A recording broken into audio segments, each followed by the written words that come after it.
pane chitiko chinoshamisa chinoonekwa kuti pane military trucks anospotewa achidriva towards Mozambique aiwa late yesterday night. Chitiko chashamisa vanhu zvavhunduka sana vina mashoko sekuripotiwa kwaitiwa pazimu ai not subscribe wala turn on the 10 on the bell icon. Tipinda straight away muzimu ai vanhu vatara now yavo zviri straightforward vanyora vachiti several Zimbabwe military trucks have been spotted driving towards Mozambique late Wednesday night.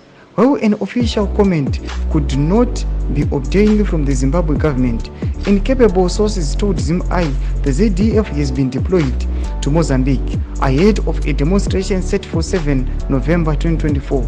The development comes as Zimbabwe has been accused of sponsoring the ruling Frelimo party to allegedly rig the just-ended elections, whose outcome Mozambique's citizens are protesting against after the Zimbabwe President Emmerson Mnangagwa celebrated Frelimo way before the Independent Electoral Commission had announced the figures.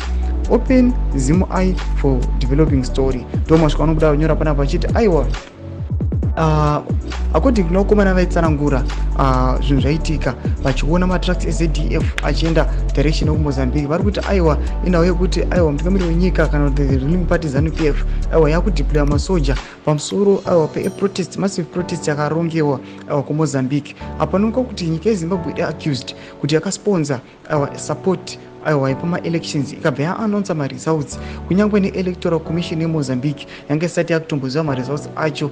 Electoral commission yeMozambique isati yatombokama up nema-figures. Tikaona kuti mutungamiri wenyika yeZimbabwe kana the SADC Chairman anga atobuditsa ma-results. Tudze mafunguro enyu moti kudii pamusoro pechitiko ichi. Ndakome section medu, so subscribe or like, turn on the bell icon.